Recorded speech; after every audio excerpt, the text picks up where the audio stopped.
Hey, good afternoon. This is Clay with Clay's AC and Auto Repair in Clay Motion here in Grand Rapids, Michigan. If this video is helpful, please like, share, most of all, subscribe. Send me nice comments. I don't really need to hear your negativity. You can go pay somebody else to do it if you want, if you don't like the way I do it. Try to do it right, show you how to do it. In this situation, I ran into a little problem. I didn't have the right socket for the pitman arm nut that we're going to end up taking off.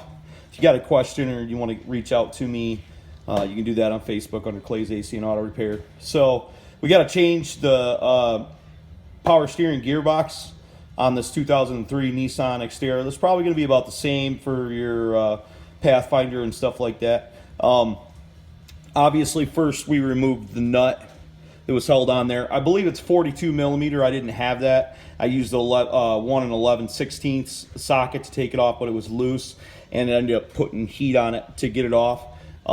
When you're dealing with a super huge nut like this, you don't necessarily have to have the exact right socket, even though it's better. So for whatever reason, I couldn't find the right one in the big ass box over there, but I guess there's something that I don't have or it got lost. So we got that off of there. Now we're going to pull the pitman arm, and you are going to need a pitman arm puller to get that off. Best thing I can tell you to do is, if you have heat at home, just go ahead and heat this up, and then that'll allow that to come off a lot easier. If you don't have heat at home, go get some copper tube, get you a Burns-O-Matic. Put the copper tube in your mouth, blow a little bit of oxygen on there, make sure it's centered onto that heat.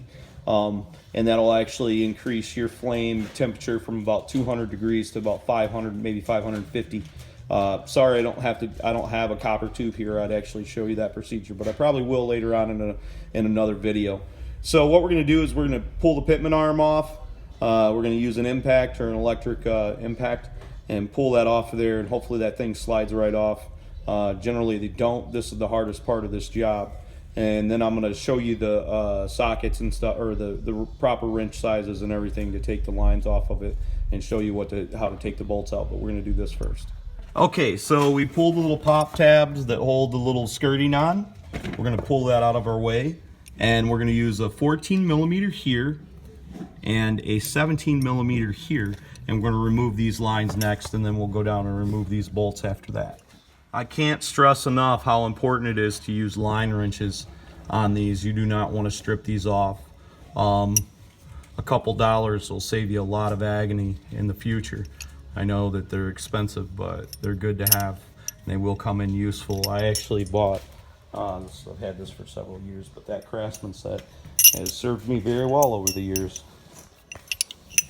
And then we're going to remove the shaft. I actually misspoke. I said we're going to do this, but we're going to remove the bolt out of the shaft next. If you're having any trouble getting these to turn, you can either take a wrench and put it inside there like this, whatever will fit, and then you can use this as leverage to be able to turn it that way, or you can use a hammer, obviously. Tap it, and that's why we're using line wrenches, because we don't have to worry about it wobbling on there. If you use a regular standard wrench, you might strip that off if it's too tight. Okay, so I'm going to take off my 12 millimeter nut bolt that is holding my steering column shaft on here. And I'm using a shallow one, and the reason I'm using a shallow one, if anybody knows, alright, is so if the ratchet gets kittywampus, it doesn't bust the head off. If you use a deep well, you take the risk of busting the head off of that, and then you got another problem you got to fix. So we're going to use a shallow for that reason. Okay, so now that we got it off, we're going to take a flathead screwdriver, or stick it in there, pry that apart a little bit. And then we're going to take a pry bar and pop that off of there.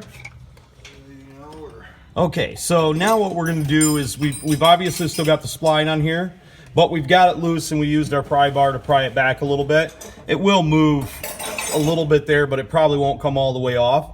So we're going to take out the 4 19 millimeter bolts that are right here. They're probably held on the other side by 19 millimeter nut on the other side, and we'll just, if that's not right, I'll let you know here in a second. Okay, so we removed the 10 millimeter nuts that hold the skid plate on, The rear nuts on the back side of the bolts are 19 millimeter. We're going to take off the bolts, and then we'll slide the whole pump forward. That's why we removed the lines. And then the reason that we broke this free is so we didn't have to dink with it on the, you know, trying to dink with getting it loosened up. But right now it's loose enough where it goes back and forth. So we'll slide that out. Just remember, when you go to put it back in, you need to slide it in. Okay, so on our new one, we marked it out to be straight, and it can come from the remanufacturing facilities with these marks. That mark should correspond with that. And then we got another mark down here, and you're going to see the flat spots of your pitman arm are actually going to go up on there.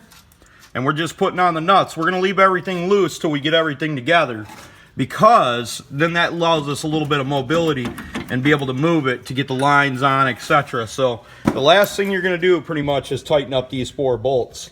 We're going to tighten everything else back up, make sure our steering wheel is square, make sure everything's right. Make sure the wheels are straight. Okay, so we looked down at our pitman arm and we found our grooves, and we matched our grooves up with this. We drew marks on there just so we could put it on correctly. And so we're going to end up banging that on there with a hammer, and then we'll probably end up, once we get enough threads showing at the bottom, we'll end up running that on there with the with that. And then we'll be able to put our cinch bolt back in there, put our lines on it, etc., etc. So now we're going to go ahead and put the lines on. And if you left it loose, like I said, that gives you the wiggle room. These lines should thread in just like butter. If you thread them in half a turn and they don't go all the way, they don't keep threading down like that, you don't have your line in right. And sometimes it just takes patience and perseverance to get them straight. If a associate was helping you and they moved the line and they bent it at all, it won't go in straight. But just remember to wiggle it a little bit, and you can wiggle it with one arm,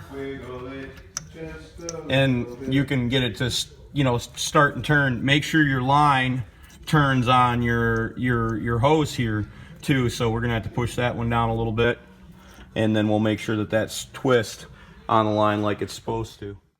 Okay, so that's pretty much it for the installation, but a couple things to keep in mind. You should always read your instructions prior to doing any of these jobs, even if we show you how to do them online. Like, you need to flush out the system if you're replacing the component. Now, we've all worked underneath a tree, and we've all put on parts and not done flushes and stuff, but that's the reason that shops are generally so successful with completing tasks and doing them properly, and you getting them back the way that they're supposed to be. So hopefully this video was helpful. I appreciate the nice comments you guys send me, but most of all, please subscribe and share my videos, because I really do this to try to help you out.